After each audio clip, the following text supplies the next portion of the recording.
I created the auto-drive software that turned our company into a multi-million-dollar empire. But in a single meeting, my father announced my stepsister, a woman with a fake degree and zero experience, as the new CEO. "She deserves it more than you," he said. I laughed in their faces and walked away. The next morning, when they arrived at the office, they were blindsided. They never saw the storm coming. I never thought my own father would betray me. Not like this. For years, I had dedicated myself to something I truly believed in, an autonomous vehicle system that could change the world. A self-driving technology designed not just for convenience, but for real safety. No more distracted driving, no more reckless accidents, no more human error causing senseless deaths. It wasn't just another tech project to me. It was my life's work. I had spent 7 years refining algorithms, testing prototypes, and running simulations over and over until they were perfect. It meant countless sleepless nights, living off caffeine and sheer determination. I had sacrificed relationships, vacations, weekends, everything, to build something that I knew would make a difference. And then, in a single moment, my father, Richard Walker, the man I once looked up to more than anyone else in the world, tried to take it all away. The signs had been there for a while, but I had ignored them. At first, it was small things. My access to key project files was suddenly restricted due to company security policies. Meetings about the future of the project happened without me, even though I was the one who built it. My role as lead developer was gradually diminished, my input ignored, and my authority undermined. I tried to convince myself it was just restructuring. Maybe my father wanted more oversight. Maybe he wanted to involve new perspectives. Then Lily arrived. Lily, my 26-year-old stepsister, the golden child of my father's second marriage. She had no background in engineering, software development, or AI technology, but that didn't stop her from walking into Walker Autotech as if she had earned her place there. She had a business degree from some sketchy, unaccredited online university, but my father acted like she was a prodigy. "She understands business," he told me one evening when I confronted him about her sudden involvement in the project. "She knows how to market innovation, how to turn ideas into profits. That's where you struggle, Jennifer. You think like an engineer, but she thinks like a CEO." I wanted to laugh. She had never even worked in a tech firm before. She had no real-world experience managing anything. And yet, somehow, she was supposed to understand my project better than I did? At first, I tried to work with her. I explained the system, walked her through the testing phases, showed her the core mechanics that made our AI-driven software unique. I hoped that if she actually learned, maybe we could work together. But she didn't want to learn. She wanted control. Every time I brought up the technical aspects of the system, she dismissed them. "This is all too complicated," she said in one meeting, rolling her eyes. "You need to find a way to explain this in simple terms, Jennifer. Investors don't care about the details." I stared at her. The details were everything. Without the details, our technology was just another useless gimmick. That was the moment I realized that Lily didn't care about innovation. She cared about taking credit for something she didn't understand. The final blow came during an all-hands meeting. I sat in silence as my father introduced Lily as the new head of strategic development for the autonomous vehicle project, my project. I turned to him, expecting some kind of explanation. Instead, he said, "Lily will be taking a more hands-on approach from now on. You'll still be involved, of course." Still be involved? I was being replaced. After the meeting, I confronted him in his office. "Dad, what is this?" I demanded. "Lily doesn't even understand how our system works." He sighed, as if I was the unreasonable one. "She doesn't need to understand the technical details, Jennifer. That's what we have engineers for." I couldn't believe what I was hearing. "I am the engineer, Dad. I built this." He gave me a patient smile, the kind that made me feel like a child. "And no one is saying you didn't. But Jennifer, you're not a businesswoman. You don't know how to commercialize this. Lily does. She has the business mind you lack." I wanted to scream. I had spent years developing this technology, making sure it was safe, efficient, and groundbreaking. And now, because of his wife's influence, he was handing everything over to Lily, who had done nothing to earn it. But I didn't argue further. I had already seen this coming. Months earlier, I had sensed something was wrong. My father had started restricting my access, excluding me from meetings, downplaying my role in front of clients and investors. I had spoken to Emma Collins, my best friend and an intellectual property lawyer, and she had given me one piece of advice. Document everything. File your own patent. Protect yourself. So I did. Every late-night test run, every algorithm tweak I had made on my personal time, every breakthrough that wasn't funded by Walker Autotech, I kept records. I made sure I had proof that the core innovation was mine. I didn't tell my father. I didn't tell Lily. I played along, waiting for the moment they made their move. And that moment came one evening, when my phone rang. It was my father. Jennifer, I need to inform you that Walker Autotech is officially transferring all rights to the autonomous vehicle project to Lily. She'll be handling everything moving forward. For a moment, I couldn't even speak. It felt like someone had knocked the air out of me. You can't do that, I said finally, gripping my phone so tightly my knuckles turned white. His voice was calm. Too calm. Of course I can. Walker Autotech funded this research. It belongs to the company. And as CEO, I decide who runs it. I could picture him in his office, sitting behind his massive desk, convinced that I had no choice but to accept his decision. I swallowed the rage burning inside me and forced myself to stay calm. Well, I said, my voice steady, I hope Lily enjoys trying to commercialize something she doesn't understand. There was a pause. He had expected me to fight, to beg, to plead. My composure threw him off balance. That's all, he said stiffly. I'll have legal send over the transfer papers. Good luck with that, I replied and hung up. The moment the call ended, I sent a quick text to Emma. He did it, just like we predicted. She responded instantly. We're ready. I took a deep breath and pulled out a folder from my desk labeled Project Shield, my insurance policy. It contained everything. Patent filings, records of my independent work, proof that the heart of this technology belonged to me, not Walker Autotech. My father thought he had won. He had no idea what was coming. I sat in my office, staring at the folder in front of me. Project Shield. Months of careful planning, of documenting every piece of my research, of preparing for this very moment. My father thought he had won. He thought I'd just accept it, that I'd let Lily, someone who had never written a single line of code, take credit for something she couldn't even begin to understand. He had no idea what was coming. I grabbed my phone and called Emma. She answered on the first ring. I assume he made it official? Yeah, I said, leaning back in my chair. He called me himself. Told me Walker Autotech was transferring everything to Lily. Emma let out a short laugh. He really thinks he owns it. He thinks whatever the company funds belongs to him, I said, shaking my head. But I was careful. All my key breakthroughs? My own time, my own equipment. I logged everything. Then we move forward, she said. I'll file the challenge first thing tomorrow. The moment they try to submit that transfer, the USPTO will flag it. We'll have a full investigation on our hands. I exhaled slowly. This was really happening. What do I do now? I asked, even though I already knew the answer. You wait. And when they realize what's happened, you don't give them anything. No reaction. Let them sweat. I smiled. I liked that plan. The next morning I got to the office as usual. Acted normal. Pretended like nothing had happened. Let them think I was defeated. And then I watched as everything started to fall apart for them. By noon, the first email from Walker Autotech's legal department had arrived, requesting I sign documents confirming the transfer. I forwarded it to Emma, without even opening it.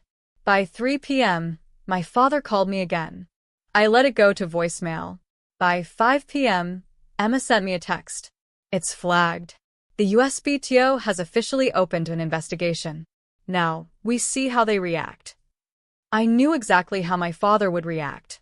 Badly. The next morning, I walked into the office and saw Lily pacing in the hallway, phone pressed to her ear, looking flustered. She spotted me immediately and rushed over. Jennifer, we need to talk. I stopped walking, raised an eyebrow. Do we? You're making this difficult, she snapped. We need you to sign off on the patent transfer so we can move forward with launching. I almost laughed. She actually thought I was going to help her steal my work. Lily, I said, my voice calm. Why don't you explain to me, right here, what the core algorithm of the system does? She blinked. What? The core algorithm, I repeated. The one that makes the system actually work. Since you're taking over, you should be able to explain it, right? Her face turned red. That's not my job. I focus on business strategy. I said, nodding. So, you don't actually understand what you're trying to take over. She clenched her jaw. You're being ridiculous. Just sign the papers. I smiled. Good luck with that. I walked away, leaving her standing there, fuming. By noon, my father was at my office door. He didn't even knock, just walked in and shut the door behind him. His face was tight with frustration. Jennifer, what the hell are you doing? I sat back in my chair, crossed my arms. I don't know what you mean. You know exactly what I mean, he snapped. The USPTO flagged the patent transfer. They're saying the technology is already under an independent patent. Yours. I shrugged. That's interesting. His eyes narrowed. You knew this was coming. I didn't say anything. He ran a hand through his hair, exhaling sharply. Do you have any idea what you're doing? You're jeopardizing the future of this company. No, Dad. I'm protecting my work. His face hardened. I built this company. I took care of you after your mother died. You think you're entitled to something just because you wrote some code. That hit me harder than I expected. Not because I believed him, but because it was the final confirmation I needed. He never saw me as an equal. Just an extension of his business, a resource to be used. I stood up. I don't owe you anything. And I'm done letting you take from me. He exhaled sharply. So, what's your plan? You think you can take down Walker Autotech? I tilted my head. I don't have to take down anything. I just have to make sure you don't get to take credit for what's mine. His jaw clenched. You're making a mistake. I met his eyes. No, you did. The day you decided to put someone else's ambition above my work. He stared at me for a long moment. Then he straightened, smoothing out his tie. You're going to regret this. I didn't flinch. We'll see. He stormed out of my office, slamming the door behind him. I sank back into my chair, my heart pounding. Emma had been right. Let them sweat. By the next morning, things had escalated even more. Emails were flying, meetings were happening behind closed doors. I walked past my father's office and saw Walker Autotech's legal team huddled together, whispering. Then, at lunchtime, my phone buzzed. A news alert. I froze. Clicked the link. Walker Autotech announces breakthrough in autonomous vehicle technology, led by Lily Walker. I stared at the screen. Read it again. They were announcing it anyway. Even after everything, even knowing I had the patent, they were still trying to take credit for it. I immediately called Emma. Did you see it? She asked. Yeah, I said, voice tight. What do we do? We file the lawsuit. Right now. I didn't hesitate. Do it. By the end of the day, Emma had submitted the emergency injunction. Walker Autotech had just made a very big mistake. The moment Emma filed the lawsuit, everything changed. Walker Autotech had thought they could get away with it, that they could announce my technology as their own, slap Lily's name on it, and move forward without consequences. They assumed I wouldn't fight back. They assumed I would give up. They were wrong. The day after the lawsuit was filed, I arrived at my office to find everything in chaos. My father's office door was shut, but I could hear raised voices inside. The legal team was scrambling, employees were whispering in the hallways, and even Lily, who always carried herself with an air of smug confidence, looked shaken. By mid-morning, I got a call from Emma. Jennifer, it's happening. The Federal Trade Commission just opened an investigation. They're looking into Walker Autotech's claim over the technology. I let out a slow breath. It was all unfolding exactly as we had planned. By noon, my father called me again. This time, I answered. Jennifer. His voice was sharp, but there was an underlying tension beneath it. Dad. This lawsuit, It's unnecessary. You're overreacting. I almost laughed. Overreacting? After he had tried to erase me from my own work? It's necessary, I said flatly. You tried to take something that wasn't yours. That's theft. He scoffed. The company funded this, Jennifer. It belongs to Walker Autotech. No, it doesn't, I said. And the patent office agrees with me. There was a long silence. Then his voice dropped lower. Jennifer, listen to me. If you drop the lawsuit, we can work something out. I'll make sure you get credit. A top position in the company. More than fair compensation. I clenched my jaw. He still thought this was about money. About titles. Dad, I don't want a position in your company, I said. I want my work back. That's all. Be reasonable, he snapped. Lily is already in the public eye. The announcement has been made. If you push this, you'll only damage your own reputation. I shook my head. You made the announcement without considering the consequences. Now you have to deal with them. I could hear his breath hiss through his teeth. He was losing control of the situation, and he knew it. Jennifer, he said, his voice quieter this time. I built this company for you. I felt a pang of something. Maybe it was old loyalty. Maybe it was grief for the father I used to believe in. But I pushed it down. No, I said softly. You built it for yourself. And now you're trying to take something I built. Silence. Then, without another word, he hung up. That night, the news broke. FTC launches investigation into Walker Autotech over patent dispute. It was everywhere. Industry blogs, tech news sites, financial reports. Everyone was talking about it. And then came the press requests. Reporters wanted to talk to me. They wanted to hear my side. At first, I hesitated. I had always let my work speak for itself. But Emma was clear. If you stay silent, they control the narrative. If you speak, you set the record straight. So I did. The next morning, I sat down with one of the biggest business journalists in the industry and told my story. I told them about my work, about the years I had spent developing the technology. I told them how my father had gradually pushed me out, how he had handed it over to someone who didn't understand it, how they had tried to erase my contributions. And I made one thing crystal clear. Walker Autotech is not only trying to take credit for my work, but they're pushing an unsafe product into the market. This technology requires expertise, careful implementation, and ethical leadership. Instead, they're prioritizing PR and stock value over actual innovation. The article exploded. The industry was furious. Other engineers, former employees, even competitors, people who had their own grudges against Walker Autotech, began coming forward with their own stories. The cracks in my father's empire were widening. Then came the next big blow. One afternoon, Emma stormed into my office, phone in hand. Jennifer, turn on the news. Now. I grabbed the remote and flipped to the business channel. The headline scrolling across the screen made my heart stop.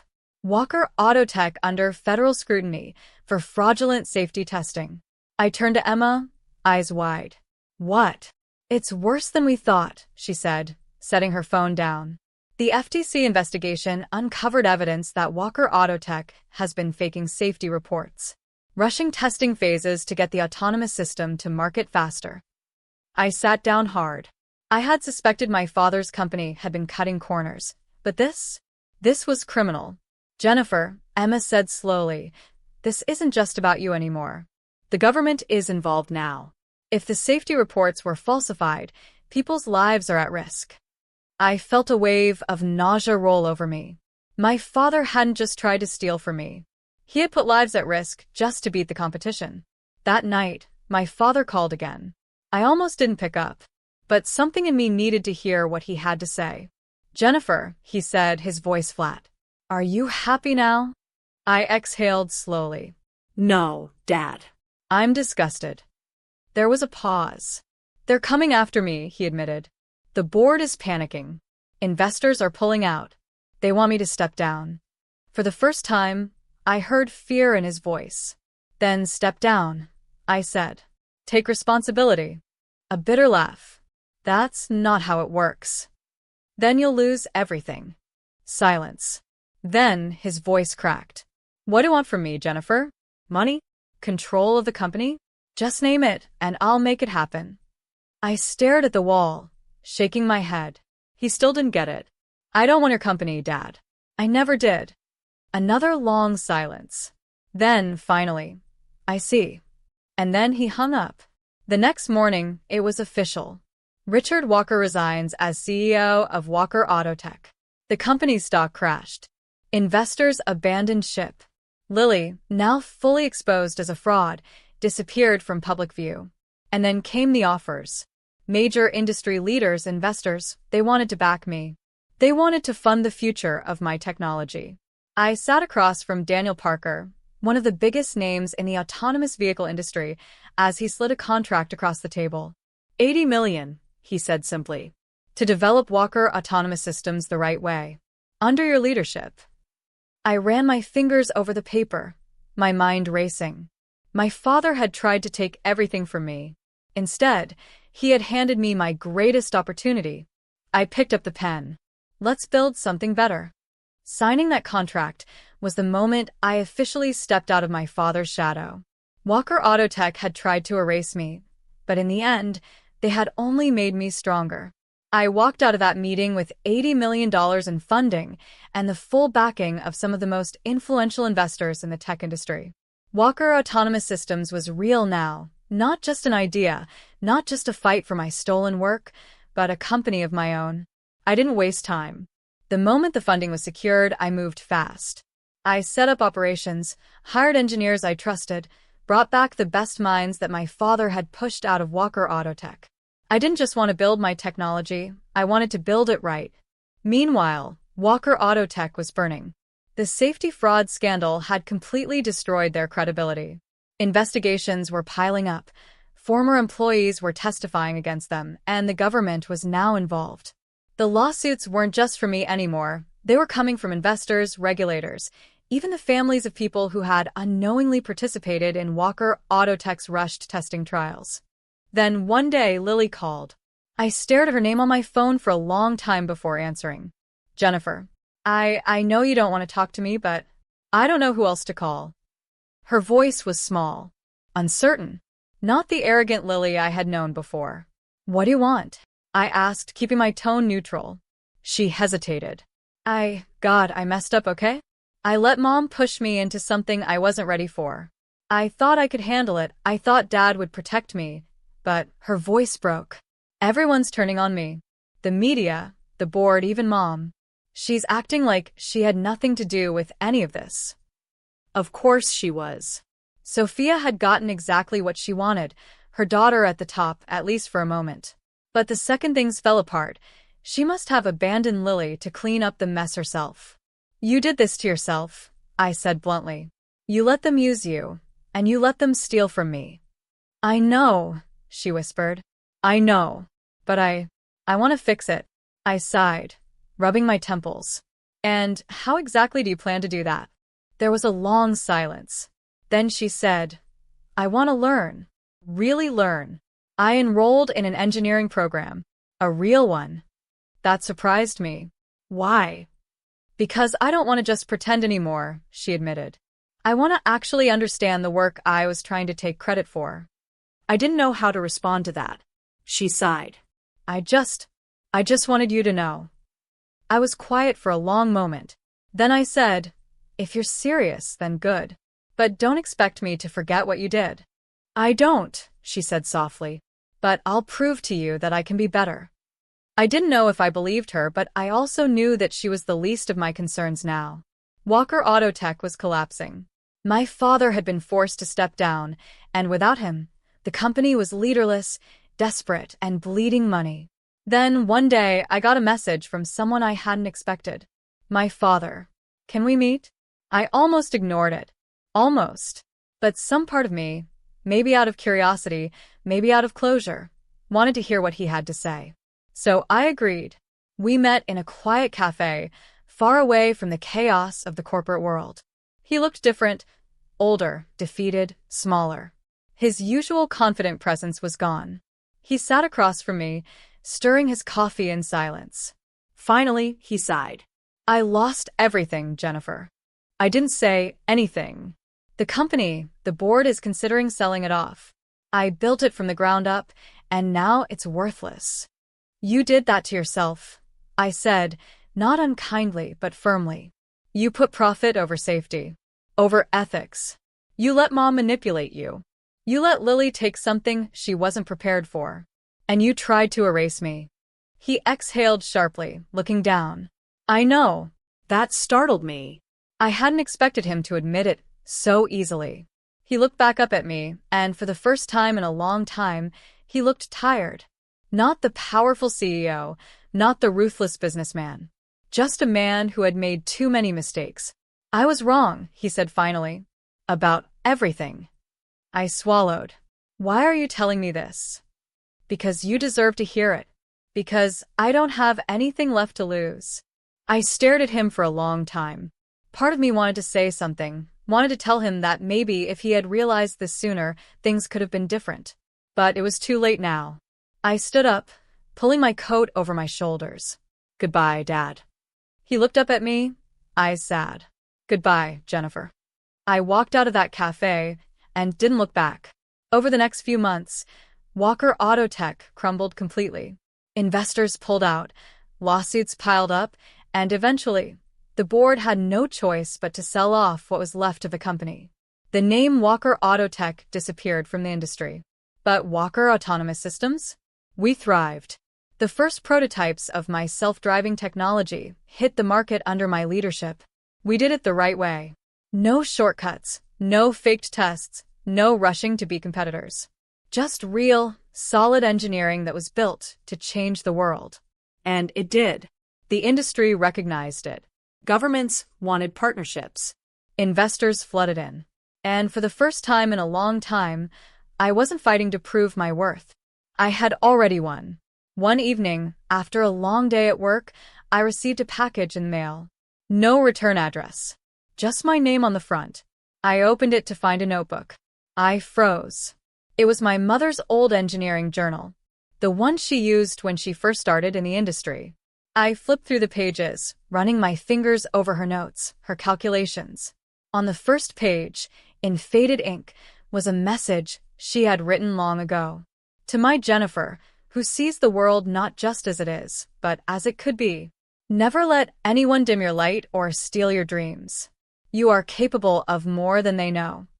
I traced the words, swallowing the lump in my throat. For the first time in years, I felt at peace. I had fought for what was mine. I had reclaimed my future. And now it was time to build something even greater.